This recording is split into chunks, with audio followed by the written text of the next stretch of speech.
Les candidats auront l'opportunité de présenter leurs idées à la communauté d'affaires béninoise. Cette campagne qui couvre la période du mercredi 25 décembre 2024 au vendredi 3 janvier 2025 permettra aux candidats de partager leurs projets et visions pour le développement de l'institution consulaire et de ses mandats.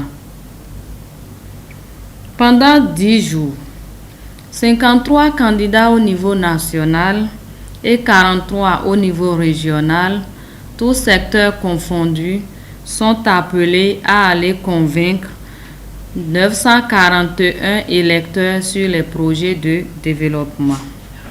Mesdames et messieurs, les Béninois auront la chance de vous voir sillonner monts et vallées pour conquérir le vote des électeurs. Pour revenir, cette campagne électorale doit être pour tous des moments de convivialité, de grandes retrouvailles où les débats d'idées se mènent en toute fraternité, sans air, sans injure, encore moins sans violence ni voix de fait. C'est pourquoi je profite de l'occasion qui m'a été offerte pour vous exhorter à un sens élevé de responsabilité et de patriotisme afin que règne la paix et la concorde en cette période sensible. Je vous invite donc, chers électeurs, à suivre attentivement le programme proposé, à échanger avec les candidats et à vous préparer à participer activement au scrutin. Mesdames et messieurs, je ne saurais terminer mes propos sans vous prier au respect de l'article 50 du Code électoral qui dispose que nul n'a le droit d'empêcher de faire campagne ou d'intimider de quelque manière que ce soit un candidat ou un groupe de candidats faisant campagne dans le respect des dispositions du Code. Pour vos besoins éventuels, les listes définitives des inscrits et des candidats sont toujours disponibles sur le site www.ccib.bj et tous les canaux digitaux de la CCI Bénin. Pour toute information, veuillez contacter le 74 44, numéro gratuit tous les jours ouvrables. C'est sur ces mots que je procède au lancement ce jour, mercredi 25 décembre 2024, de la campagne électorale de la CCI Bénin. Vive le Bénin, je vous remercie. Le décret portant réglementation de l'aide juridique considère l'aide juridique comme étant l'ensemble des prestations que l'État fournit à des bénéficiaires, donc des personnes qui sont identifiées comme pouvant bénéficier de cette aide-là. Et cette aide-là englobe l'aide à l'accès aux droits, c'est-à-dire avoir accès à des personnes qui sont plus averties pour vous expliquer, pour vous dire comment on procède, les démarches et tout.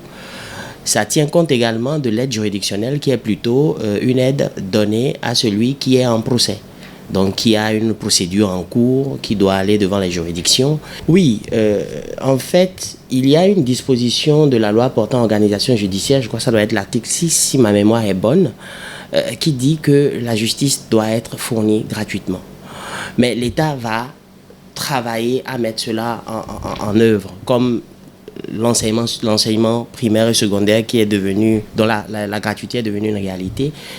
L'État y va progressivement en définissant ceux qui peuvent bénéficier de cette gratuité. Donc c'est la condition sociale de la personne qui détermine et elle est gratuite, elle couvre l'ensemble des frais que cela impose. Le décret portant réglementation de l'aide juridique précise bien que c'est devant toutes les juridictions, donc la matière n'est pas la matière n'est pas une limite. Donc toutes les matières, qu'elles soient contentieuses, gracieuses, intéressent l'aide juridique. Alors, qui peut en bénéficier? Tout citoyen qui se retrouve qui n'a pas les moyens de faire face aux frais que cela impose. Il y aura un bureau, il y a un bureau d'aide. Il y a un bureau d'aide auquel on va adresser une demande pour obtenir, et c'est ce bureau d'aide-là qui apprécie si les conditions sont remplies. Mais d'une manière générale, il faut que la personne se trouve dans une condition sociale qui s'y prête. Sans condition, les personnes qui sont poursuivies pour crime bénéficient de l'aide juridictionnelle. Sans condition, les mineurs bénéficient de l'aide juridictionnelle, et sans condition, au titre de la réglementation qui a été votée, qui a été adoptée en Conseil des ministres, les victimes d'agressions sexuelles aussi bénéficient de cette aide-là sans condition. En dehors de ces cas, les autres cas, c'est sous la condition de la vérification si la personne remplit les conditions afin de pouvoir lui en faciliter le bénéfice. Nous pensons certainement que cette décision du gouvernement vise d'une manière générale déjà à rentrer dans ce qu'a prévu la loi, parce que l'article 26 de la Constitution dit que nous sommes tous égaux devant la loi sans condition. Donc, la condition sociale ne doit pas être un frein. Et c'est aussi parce que l'article 6 de la loi portant organisation judiciaire précise la nécessité de cette gratuité dans les conditions définies par les lois et les règlements. Donc, c'est dans cette dynamique, je suppose, que le gouvernement a décidé de prendre ce nouveau décret qui vient remplacer un décret qui date de 1973. En fait, c'est l'État qui met en œuvre un fonds. Donc, l'État va constituer un fonds, et ce fonds-là va servir à financer les aides, en fait, l'assistance que les professionnels vont accorder à ceux qui ont bénéficié de l'aide. Et ce fonds-là, c'est financé par le budget national et d'autres institutions, mais c'est un fonds qui est mis à la disposition d'un comité d'appui à l'aide juridictionnelle, à la tête duquel serait le bâtonnier de l'ordre des avocats. Et c'est ce fonds-là qui va payer forfaitairement les professionnels de la justice qui vont agir dans le cadre de l'aide juridique ou de l'aide juridictionnelle, si vous voulez. Ils vont agir dans ce cadre et ils seront payés par ce fonds. Donc, la gratuité ici est une gratuité que l'État prend en charge.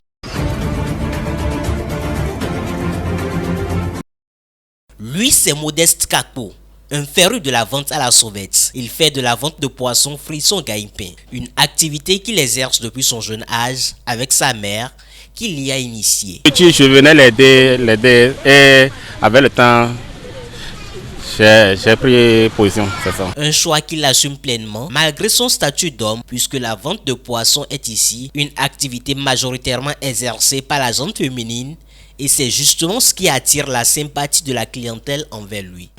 Non seulement je trouve assez de clients, mais les bonnes dames, avec la jalousie et les menaces, ne me donnent pas assez de temps pour que je puisse gérer ma clientèle. Des insultes, des mots très embêtants et tout et tout. Pourquoi tout cela arrive d'abord? En fait, quand les clients viennent acheter chez moi, beaucoup me disent c'est parce que je suis un homme courageux qui veut juste m'encourager à acheter quelque chose chez moi. Mais les bonnes dames qui sont loin ne voient pas cela. Pour eux, c'est que c'est moi qui dois manger forcément. Eux, ils ne sont pas venus pour vendre.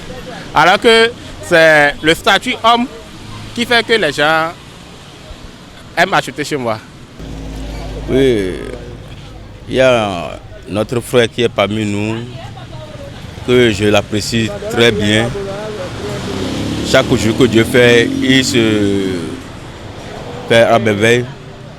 Concernant, il est un étudiant, il a fini de faire les études. Il est parti apprendre un métier. Voilà que le pays ne va pas, donc il est obligé de faire un petit commerce pour pouvoir assumer ses besoins. Donc chaque jour que Dieu fait, il est parmi nous et il vend des poissons avec les femmes qui vendent à l'eau au bord de la voie. Et si certains passagers ou bien certains clients le voient, ils sont tellement contents. Surtout dans les domaines de la vente, les passagers l'apprécient comme il le fait. parce qu'il se bat. Oh, et moi,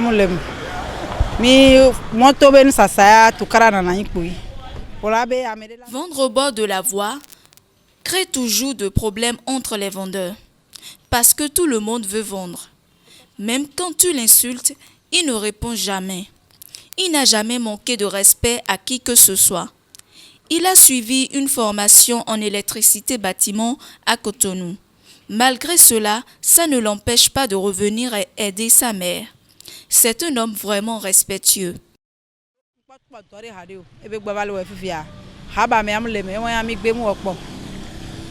Dans son activité de vente de poissons frits, Modeste ne cesse de vivre des situations qui auraient poussé n'importe qui à abandonner. Cependant, il garde espoir et sollicite toutes les bonnes volontés.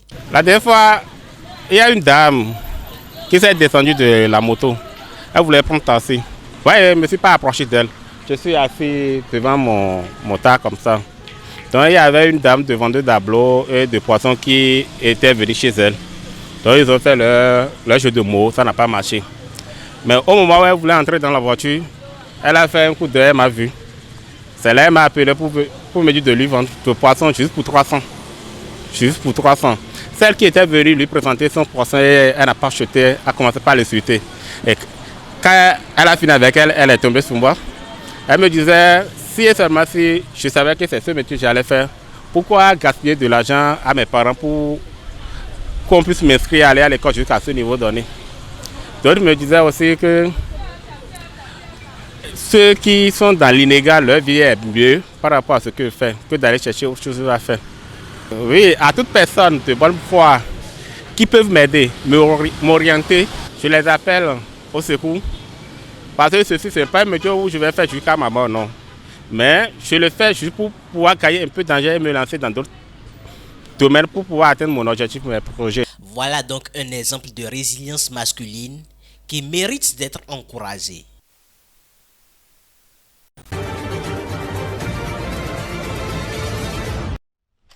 Obtenir un accord de cessez-le-feu dans la bande de Gaza, c'est l'objectif que se sont fixés l'Égypte et le Qatar au Caire. Cet accord de fin des hostilités permettrait également l'acheminement de l'aide dans l'enclave palestinienne dévastée par la guerre. Il est certain qu'au cœur de la cause arabe se trouvait surtout la cause palestinienne et les conditions catastrophiques dans la bande de Gaza, ainsi que les efforts déployés par l'Égypte en coopération avec le Qatar pour parvenir rapidement à un accord stipulant l'arrêt immédiat de l'agression israélienne, un cessez-le-feu et l'accès total et inconditionnel de l'aide à la bande de Gaza. L'Égypte et la Tunisie ont également discuté de la nécessité d'un accord en Libye qui vise à garantir l'unité du pays. L'importance pour les frères en Libye de parvenir à un consensus qui ouvre la voie à un règlement qui préserve la souveraineté de la Libye, garantit son unité et assure sa sécurité et sa stabilité, et de soutenir tous les efforts internationaux et onusiens sincères qui vont dans ce sens. L'offensive à Gaza a tué plus de 45 000 Palestiniens et déplacé 90% des habitants de l'enclave.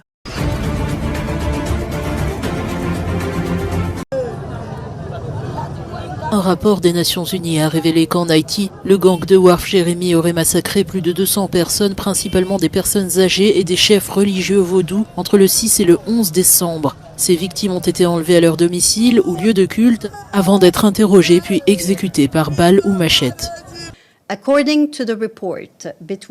Selon le rapport, entre le 6 et le 11 décembre, plus de 207 personnes, dont 134 hommes et 73 femmes, ont été exécutées. La plupart d'entre elles étaient des personnes âgées accusées de pratiquer le vaudou et également accusées d'avoir causé la maladie de l'enfant du chef de gang.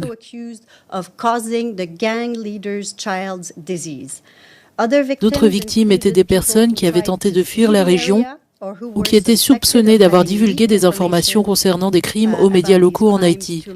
Dans une déclaration, Maria Isabel Salvador, notre représentante spéciale en Haïti, a exigé que les auteurs de ces crimes répondent de leurs actes. Elle a aussi insisté sur le fait que ces crimes affectent les fondements même de la société haïtienne en ciblant les populations les plus vulnérables.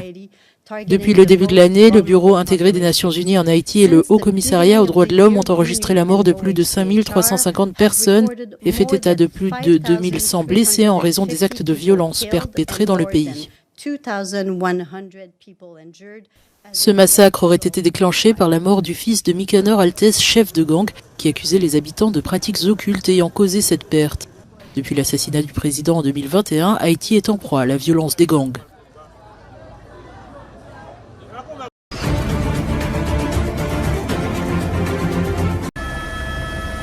Après le passage du cyclone Chido qui a ravagé l'île française de Mayotte le 14 décembre dernier, la France a entamé l'évacuation de certains habitants depuis Dzaouzzi jusqu'à la ville comorienne d'Anjouan.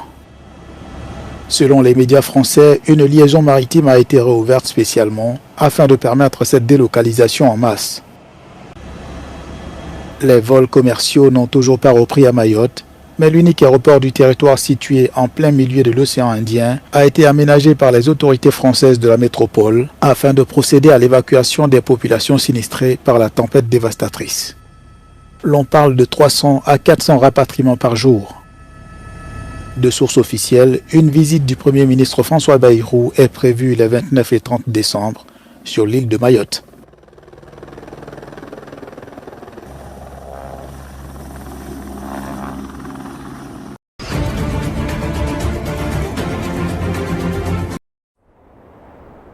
L'humanité a subi 41 jours supplémentaires de chaleur extrême en 2024. C'est le principal enseignement du rapport de Climate Central publié ce vendredi.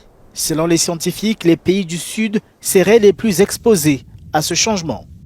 Les pays les plus pauvres et les moins développés de la planète sont ceux qui connaissent des chiffres encore plus élevés que ces 41 jours supplémentaires. Ainsi, des pays comme la Grenade, Trinité et Tobago ont connu cette année 150 jours ou plus de chaleur dangereuse que nous pouvons attribuer directement au changement climatique. Les chercheurs ont comparé les températures quotidiennes à travers le monde en 2024 à celles qui auraient été attendues dans un monde sans changement climatique. Cette découverte est dévastatrice, mais elle n'est pas surprenante. Le changement climatique a joué un rôle souvent majeur dans la plupart des événements que nous avons étudiés, rendant la chaleur, la sécheresse, les cyclones tropicaux et les fortes précipitations plus probables et plus intenses dans le monde entier, détruisant les vies et les moyens de subsistance de millions de personnes et souvent d'un nombre incalculable de personnes. Les chercheurs sonnent d'alerte. La planète se rapproche dangereusement de la limite de réchauffement de 1,5 degré Celsius fixée par l'accord de Paris. Nous devons nous adapter. Une action précoce et efficace est souvent ce qui fait la différence entre un nombre élevé ou faible de morts lors de ces événements extrêmes et l'action précoce ne fonctionne que si l'on est bien conscient des dangers que représentent les phénomènes météorologiques extrêmes. Pour les chercheurs, 26 des 29 phénomènes météorologiques extrêmes survenus cette année étaient liés au changement climatique.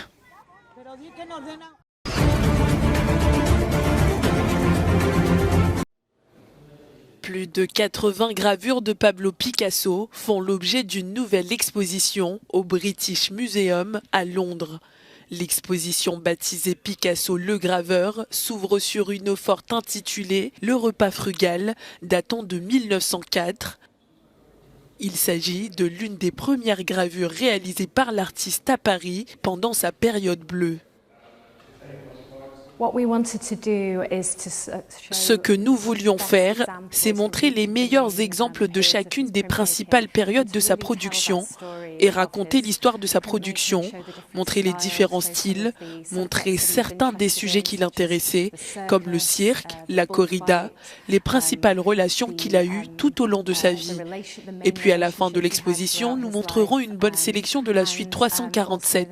Cette suite remarquable de 347 eaux fortes, aquateintes et pointes sèches qu'il a réalisées en un peu moins de 7 mois, à l'âge de 86 ans, et dont nous avons fait l'acquisition intégrale en 2014.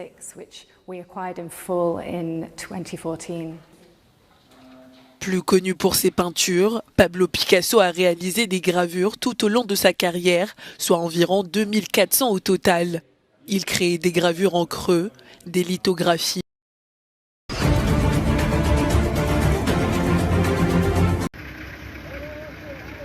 Les nouveaux maîtres de Syrie à l'épreuve de la contestation. Jeudi, des convois des combattants du pouvoir ont été déployés aux entrées de Damas, la capitale. Une intensification de la sécurité qui intervient après des affrontements mercredi avec des fidèles de l'ex-président Bachar al-Assad dans l'ouest du pays, faisant 3 morts, des pro-Assad essentiellement. L'Observatoire syrien des droits de l'homme précise que cette escalade fait suite à l'opération lancée contre un ancien membre du gouvernement d'Assad, accusé d'avoir émis des ordres d'exécution et de décisions arbitraires à l'encontre des milliers de prisonniers. Dans la capitale Damas, des manifestants alaouites se sont heurtés à des contre-manifestants sunnites et des coups de feu ont été entendus. Des manifestations ont également eu lieu le long de la côte syrienne, dans la ville de Homs et dans la campagne de Hama.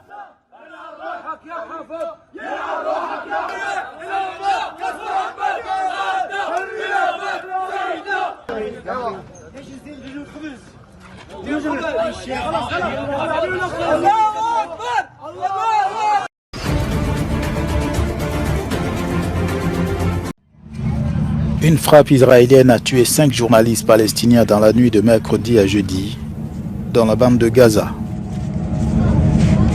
Selon le ministère de la Santé, la frappe a touché une voiture devant l'hôpital Al-Aouda, situé dans le camp de réfugiés de Nuseirat, dans la partie centrale du territoire. Israël affirme avoir visé un groupe djihadiste affilié au Hamas, auteur de l'attaque du 7 octobre 2023 contre l'État hébreu. Les 5 journalistes étaient en service pour le réseau local Qud News Network, qui a également rapporté les faits. Le comité pour la protection des journalistes affirme que plus de 130 reporters palestiniens ont été tués depuis le début du conflit. Israël n'a pas autorisé les journalistes étrangers à pénétrer dans la bande de Gaza, sauf dans le cadre d'un accompagnement militaire.